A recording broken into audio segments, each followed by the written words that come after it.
Hi guys, it's David again. Tonight we're going to be looking at an 1872 sovereign. This time it's a George and the Dragon on the reverse, or a Benedetto Pastrucci, some people call it, after the maker. It's in pretty good condition. This is classed as near very fine, the reverse. I'd agree with that, it's pretty good. This one is from the London Mint, minted at Tower Hill in London. You can see that because there's actually no mint mark above the date. So usually just above between the 8 and the 7 in the bit of sort of land or ground there's usually a P, M or C or an I if it's minted elsewhere, or SA for South Africa.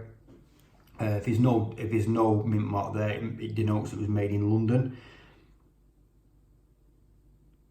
Overall, it's a pleasing coin. This one is classed as a long tail.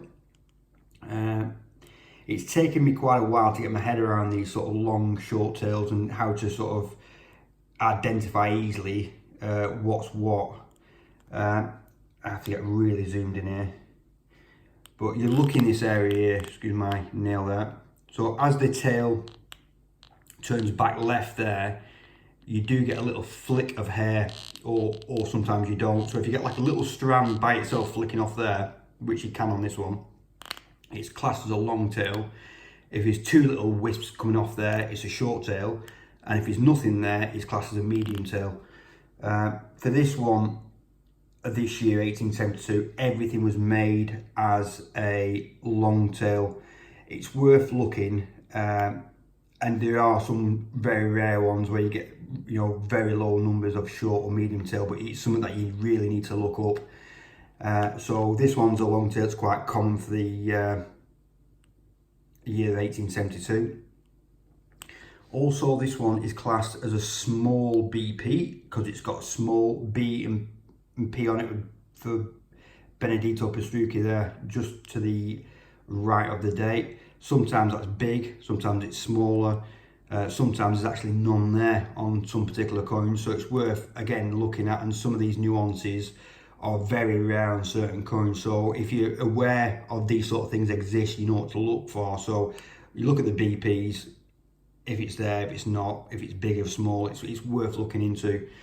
And also on this one, under the broken spear there, it is absolutely tiny. I've just had to get a new loupe at 60 times magnification just so I can see it, and there is a WWP there.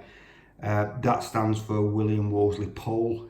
He was the master of the mint at the time Benedetto Pastrucci was employed, and he was instrumental of actually employing him. So his initials appear on a lot of coins, they disappear and they come back again, so I don't know the reason behind that. On the older ones it's there, they disappear, and I think they come back in the 60s again, so I don't know why it disappears on some coins or not. If somebody can tell me, let us know, but I found that quite interesting. Overall, it's quite a nice coin. On the obverse, there she is in all splendour. This one's classed as a good fine. I'd agree with that. Again, it flattens above it. There's flattening above her ear. That's one of the telltale signs. And the designer's mark or maker's mark, William Wyon, is buried in the truncation there, where the two W's virtually just disappear into the side of her neck. And again, that's quite common. It's well worth looking out for them, because sometimes you can have a wider truncation mark and the two W's stick out a bit more. There, on certain years they can be quite expensive or worth quite a few quid. You'll also find with these, it's made with reverse die. So if you turn it through 180 degrees, basically the heads and the tails are upside down. That is normal for these coins. Again, there's some mint era ones where they are in the same direction, and if you ever come across one, I might get quite excited about it, but that is normal for the young head. If we just flip over to the Jubilee, by the time you get to the Jubilee, the die directions are the same.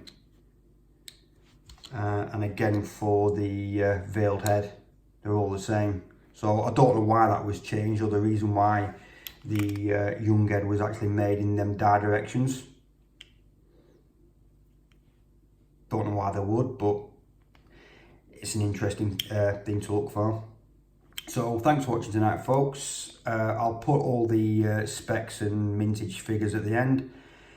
Thanks for watching. I will see you another night. Ta-da.